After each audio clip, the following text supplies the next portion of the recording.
हाल ही में राज्य सरकार जो है नजूल भूमि अधिनियम लेकर आई थी। तो इसमें अभी विधानसभा से तो पास हो गया था, लेकिन विधान परिषद से सरकार ने खुद ही रोक दिया। पता नहीं, लेकिन इसके विषय में काफ़ी चर्चाएं हो रही हैं, तो सोचा कि इस विषय पे हम भी चर्चा करते हैं कि जानते हैं कि नजूल भूमि होती क्या है, और इसके इसके लिए जो कानून लाया गया, ये जो नया अधिनियम लेकर आई राज्य सरकार, तो ये क्यों लेकर आई और इसको फिर रोका क्यों, सरकार ने ही क्यों रोका। तो इसके कई टर्म हैं, छोटे बड़े, और राज्य के लिए जो कानून लाया गया था, इससे हम आगे चर्चा करते हैं कि राज्य को फायदा था या नुकसान था। तो एक एक बात शुरू करते हैं। पहले हम लोग बात करते हैं कि नजूल भूमि होती क्या है।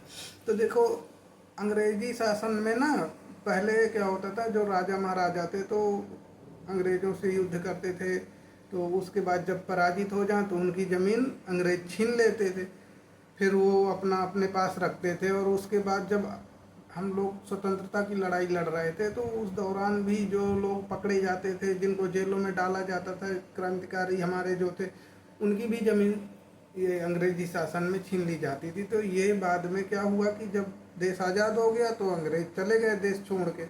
उसके बाद फिर इन्होंने, जो राजा महाराजा थे लोग थे, वो अपनी ज़मीन वापस ले नहीं पाए, साबित ही नहीं कर पाए, डॉक्यूमेंटेशन होता ही नहीं था ठीक से तब। तो फिर वो राज्य सरकार के अधीन हो गई, लेकिन राज्य सरकार का इस पर बहुत नियंत्रण नहीं रहता था, स्थानीय स्तर पर नियंत्रण रहता था। तो अभी हो क्या रहा है कि सरकार अभी तक ये नजूल भूमि अधिनियम 1956 चल रहा था, जो बहुत समय से भारत सरकार ने बनाया हुआ था, तो उसी के तहत कार्यक्रम चल रहा था। फिर हो क्या गया कि सरकार अभी देख रही है कि इसका अच्छा कारण क्या है ना, ये कानून लाने का। सरकार देख रही है कि ये निजी क्षेत्र में नजूल की जितनी भूमि है, निजी क्षेत्र में पट्टे कर दिए जाते हैं, इसमें बिल्डिंग भी बनी हुई है सरकारी, मतलब पहले की ज़माने की।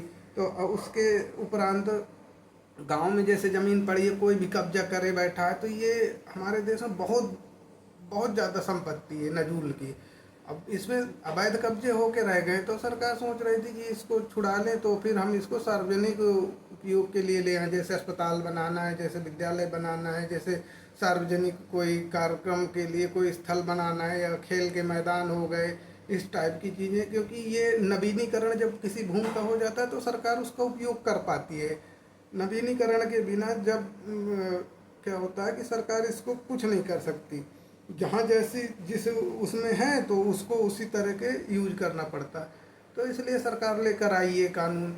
लेकिन फिर जब विधानसभा से पास हो गया तो विधान परिषद में एक तो विपक्षी दलों ने इसका विरोध किया, अब साथ में अपनी ही सरकार के ही मंत्रियों ने ये सब विरोध किया और रोक दिए। तो इसमें देखो तो रोकने का क्या कारण रहा होगा, तो इसका निजी लाभ ही दिखता है। क्योंकि अभी क्या है, जितनी भी नजूल की संपत्ति है, इसमें निजी अतिक्रमण ज़्यादा है, निजी तौर पे पट्टे पे दी जाती है। अच्छा, इसको पट्टा देने के लिए ना 15 से 99 साल का इसका पट्टा का नियम है, तो ये औने पौने दामों में जुगाड़ करके लोग ले लेते हैं। अब 100 साल का लीज बहुत बड़ा लीज होता है। तो सरकार इसके लिए कानून लेकर आई कि भाई ऐसे काम नहीं चलेगा, तो इसको बदलते हैं। तो अब सर क्या विरोध क्या किया जा रहा है कि ये निजी लोग, जो मतलब गांव के लोग बसे हुए हैं हजारों साल से, सैकड़ों साल से, मान लीजिए कोई नजूल की ज़मीन है, तो उसमें ये लोग डर दिखा रहे हैं कि जनता कहाँ जाएगी, उखाड़ दिया जाएगा। तो हम थोड़ा सा बात करते हैं कि जो नजूल का ये जो अधिनियम लाया गया कानून, तो इसमें प्रावधान क्या क्या किया गया। तो सरकार ने जो सबसे पहला प्रावधान इसमें क्या किया है कि अभी तक जो निजी क्षेत्र को ये दी जाती थी, तो इसको निजी क्षेत्र को ना देकर अब सार्वजनिक क्षेत्र को दी जाएगी। जैसे यही हमने जो बताया कि शिक्षा, स्वास्थ्य, सामाजिक सहायता के लिए जो भी मतलब चीज़ें जरूरी है उसके लिए। और इसका जो लीज था, वो लीज ऐसा था कि जैसे अब जिनका चल रहा है उनका चलेगा, लेकिन जिनका अब ख़त्म हो गया उनको 2020 के बाद से फिर उनको वो नहीं, वापस रिटर्न नहीं दिया जाएगा। और किसी को अगर देना भी है तो 30 वर्ष की अवधि होगी लीज देने का। लेकिन जहाँ जैसे क्या है ना कि बहुत से सार्वजनिक जगहों पे ऐसे भवन बने हुए हैं जिनमें लोग रहते नहीं हैं, तो मतलब जैसे व्यवसायिक कार्य हो रहे हैं, तो अगर वो बिल्डिंग हटानी है तो अभी तो दिक्कत आती है, तो उस तरह में सरकार क्या करेगी, नजूल के कानून के तहत उसे हटा सकेगी, ये सरकार ये प्रावधान की थी। और सबसे जो मेजर पॉइंट है जिसको लेकर ही विरोध हो रहा है वो क्या है कि इसमें साफ साफ दिया हुआ है इस कानून में कि भैया जो भी ये ज़मीन जिसमें हमारे गरीब किसान या गांव के लोग या शहर के लोग जो भी बस गए हैं, जिन्होंने बस्ती बना लिए रहने लगे हैं, उनको विस्थापित किसी भी कीमत में नहीं किया जाएगा, जो सबसे सबसे मेजर पॉइंट है इस कानून का। तो मैंने कानून के जो 7-8 पॉइंट 9 पॉइंट हैं उनको पढ़ने के बाद एक चीज़ तो ये तय हो गई कि अब जबकि उनका संरक्षण करना है सरकार को, उन्हें हटाना नहीं है किसी भी कीमत में, ये कानून में ही लिखा हुआ है। और यदि किसी को हटाया जाना जैसे आवश्यक है, जैसे उसमें क्या है ना कि जैसे मैंने कहा कि व्यापारिक तौर पे जैसे हटाए जाने का प्रावधान है, तो उसमें सरकार मुआवजा देगी उसको, ऐसे नहीं हटा देगी कि भैया मन में आए हटा दो। तो फिर विरोध क्यों किया?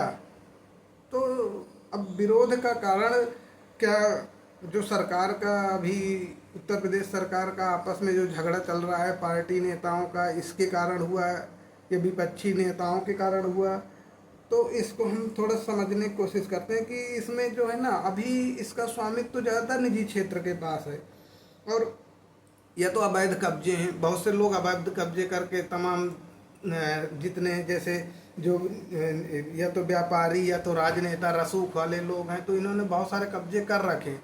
अब यदि ये कानून आ गया तो उनको ये चीज़ों को छोड़ना पड़ेगा, जो अवैध कब्जे हैं। मैक्सिमम नजूल की भूमि पर अवैध कब्जा ही है, जिसमें बस्ती नहीं है, लोगों ने कब्जा कर रखा है, निजी उपयोग कर रहे हैं। अब वो सारे के सारे रसूखदार या तो वो राजनेता हैं या तो व्यापारी हैं या तो बड़े पैसे वाले हैं, अधिकारी वर्ग हैं, तो अब उन सब की ये संपत्ति जाएगी। अच्छा ये है क्या, ये औने पौने दाम पे तो इसने ले रखा, जो पट्टा लेते हैं वो सस्ता, और इसका लीज का जो टाइम होता है मिनिमम 15 साल से लेकिन 99 साल है, तो 99 साल के लिए कोई भी लीज पे ले लेगा तो छोड़ेगा क्यों, उसको तो लाभ हो रहा है। अब सरकार को क्या करना है कि इस ज़मीन का उपयोग निजी क्षेत्र में करना है, जैसे हमें कोई उद्योग लगाना है या स्कूल अस्पताल करना है, सार्वजनिक हित की काम करना। अभी गांव में ज़्यादातर प्रॉब्लम क्या है कि अलग अलग नाम से वहाँ ज़मीनें दर्ज होती, जैसे खेत के नाम से, गोबर गड्ढों के नाम से, तो मतलब खलिहान के नाम से, या अलग अलग ऐसे तमाम चीज़ों के नाम से, तो जैसे कुमर गड्ढा के नाम से। तो होता क्या है कि सरकार उनको भी उपयोग में नहीं ले पाती। तो अगर ये कानून आ जाता तो इसके बाद इस तरह की जो भी भूमियाँ थी इन सबको सरकार एक में उठा के कर देती नवीनीकरण। अच्छा सरकार के अलग अलग वो भी हैं ज़मीन के मतलब कानून बना रखे, तो सरकार ने कुछ इनको अलग अलग वर्ग में कर रखी थी, जैसे जो नवीनीकृत भूमि होती है सरकार उसी को उपयोग कर पाती है। तो ये नजूल की जो भूमि थी इसको सरकार नवीनीकृत करती, जो अलग अलग कब्जों में है, अवैध कब्जों में है। तो फिर उसके बाद जैसे कोई इंफ्रास्ट्रक्चर लगाना है, व्यवसायिक कार्य करना है, सार्वजनिक लोगों के हित के कार्य करना है, या हमें जैसे गांव में है या शहर में है बस्ती बसाना है, तो सरकार को ज़्यादा परेशान नहीं होना पड़ता, उसी भूमि पर सरकार आसानी से बस्ती बसा देती। पर अभी ऐसा नहीं हो रहा, ना होने के कारण सबसे बड़ा यही था कि हमारे पास ऐसा कोई कानून नहीं था, तो लोगों ने इसका विरोध किया। अब इसी कारण से विधान परिषद में इस कानून को पास करने से रोक दिया सरकार के ही लोगों ने। तो नुकसान है इससे, राज्य का फायदा नहीं है, क्योंकि सरकार तो बहुत व्यापक हित इसका लेकर आए थे, लेकिन लोगों ने इसको हानि पहुंचा दी। तो अभी क्या कर सकते हैं, निजी हित में हुआ है जो भी गड़बड़ घोटाला हुआ है।